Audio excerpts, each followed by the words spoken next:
Daryl Amy here, and I'd like to share some thoughts on the power of business to transform our hearts. Nothing has built my faith more than being a business owner. Over the past 2 decades of being an entrepreneur and talking with hundreds of other entrepreneurs, I've found one thing to be universally true. Business creates hard moments that will challenge you to the core. There are 2 ways that you can handle these moments, and what you choose will determine your destiny. Business is a fiery furnace of personal transformation. The pressures of business, things like revenue, cash flow, and people issues, have the power to transform our hearts. Pressure is part of the territory in business. The question is, will your heart become harder or softer? Well, the natural tendency is for our hearts to become hard. Where does your heart go when you think of situations like these? A new customer backs out of a deal you were counting on.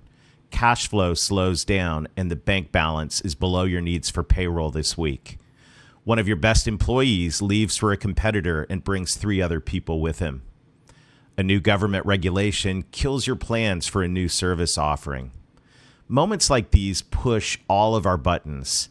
Fear shows up in the pit of your stomach. Its close cousin, anxiety, raises its ugly head, usually at about 3 o'clock a.m. Tired and exhausted the next day, anger sets in. Over time, the dog pile continues. What you do in these moments has the potential to transform your heart or destroy your business and life. Option 1 is to just go with it. Look, after all, business is business. It's a dog-eat-dog world. We just need to toughen up and get at it. Fear is fuel. As we double down, anger becomes resentment, which leads to bitterness. Frustration leads to hopelessness and then despair. In all of this, you begin to lose heart.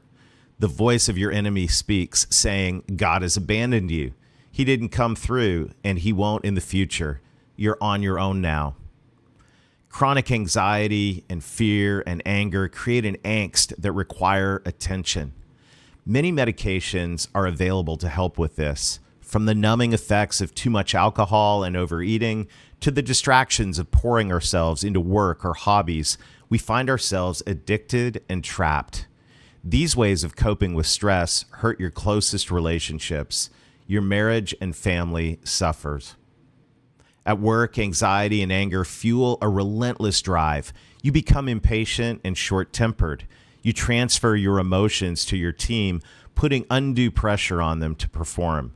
And in a desperate grasp for control, you begin to micromanage.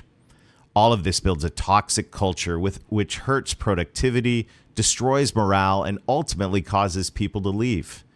This situation creates more fear, more anxiety, and more anger, and you find yourself in the classic downward spiral.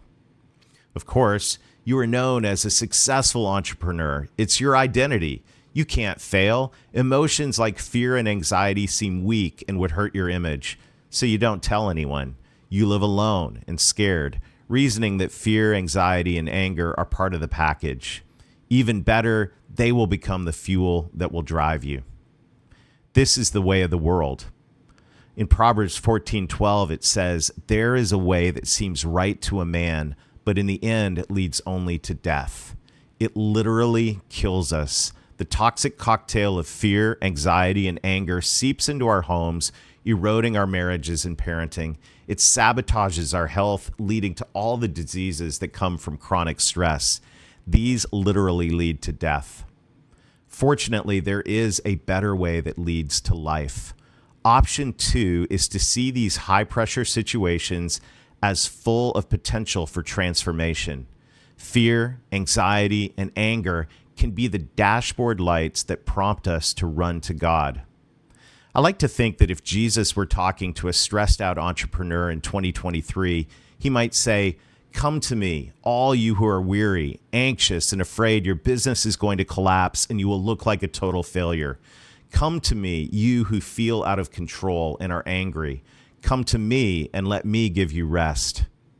Jesus' invitation to us is simple. Follow me.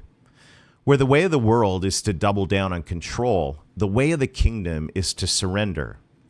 What do you surrender? You let go of fear and anxiety. You make no agreement with them. You release your anger and bitterness. And then you invite Jesus into this situation. You start with asking him questions. What do you think about this? What should I do? What would you do? And then we pause and listen. All of this draws you closer to the heart of the Father. As you are led by the Holy Spirit, you grow in your identity as the beloved son or daughter of God, just as Romans 8:14 promises. Pressure in business becomes the fuel for personal growth and transformation. Over time, Romans 5:3-5 becomes a reality for us. Not only that, but we rejoice in our sufferings, knowing that suffering produces endurance, and endurance produces character, and character produces hope, and hope does not put us to shame, because God's love has been poured into our hearts through the Holy Spirit who has been given to us. Look, the pressures of business will not go away, but they have the power to destroy you or the power to transform you. The choice is yours. You can begin today. Chances are there will be a situation today that will push your fear, your anxiety, or your anger button. I challenge you to see it as a dashboard light and bring it immediately to the Father. As you do this, what once launched a downward spiral of despair can instead initiate an upward spiral of transformation.